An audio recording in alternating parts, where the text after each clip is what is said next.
From Fayetteville, high on the hill, this is the Pig Trail.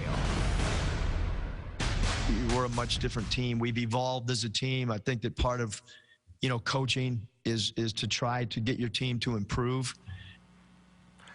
What a week it has been for the Arkansas Razorbacks men's basketball team. Welcome into the Pig Trail. I'm CJ Mack, and let's jump straight into men's basketball this week as they win back-to-back SEC games after losing by 1 to Alabama on the road. They go to Missouri and take down the Tigers yet again by double digits, and they take on another top 25 opponent in Tennessee.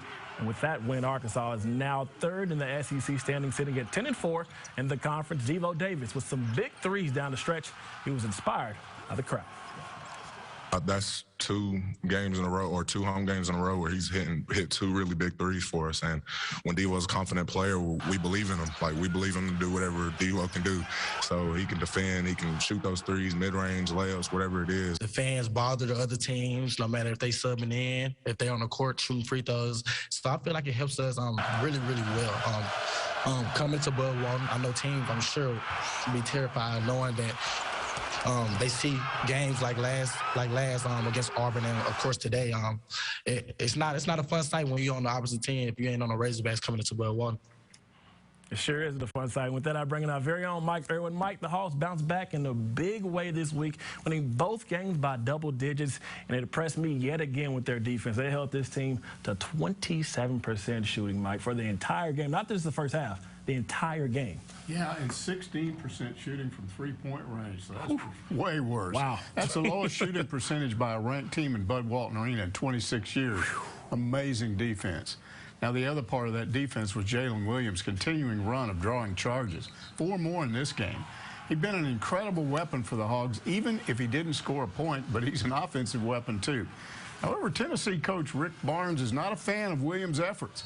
He implied afterward that Jalen is getting away with some blocking fouls that are called charges because the refs aren't paying attention to Williams sliding into place after the offensive player is off his feet. That prompted a lot of discussion on social media last night. Some are saying Barnes' comments will put pressure on the refs to back off on some of these calls in the final SEC games of the season. That's speculation by fans, but it will be interesting to see if Williams gets called for some blocking fouls at Florida Tuesday night.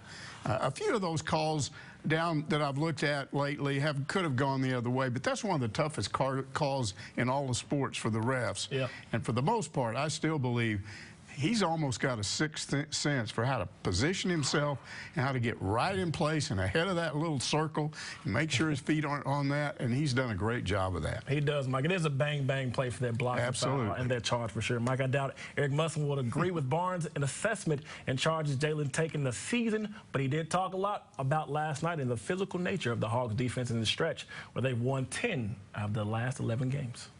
But, man, do we play hard. And when I say we play hard, I'm talking about the last month and a half. I'm going to just keep saying it. Nobody plays harder in the country than this team does right now. And because Tennessee plays as hard as anybody. And, I mean, that was a great basketball game to watch. If you like physical, toughness and I mean, it's a battle for loose balls. It was a battle on the glass. It was physical.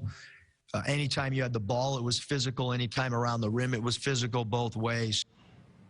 Very physical ball game. Let's move to some women's college basketball. It was officially 23 for 23 days. Amber Ramirez and the Razorbacks look to get a top 23 crowd today as they face the Kentucky Wildcats. Arkansas trying to get a good seed in the SEC tournament, but they're down 9 early in the first quarter as Samara Spencer finds Sasha Goforth at the top of the key. She stops on a dime, pump fakes, and gets the bucket to go up and under move. What a bucket. Later in the second, Amber Ramirez gets the screen and shoot. It gets the mid-range jumper to go. They cut the lead 26-19. Razorbacks getting pressured, bringing the ball to the court. Ramirez cross-court pass to Spencer. She finds a wide-open Aaron Barnum down low. She pump fakes the defender, gets him to go, gets the easy bucket as well. But later in that ball game, Ramirez trailing over half court and pulls up from the logo, people. Count the bucket, but Arkansas win streak comes to an end. They lose this ball game by double digits.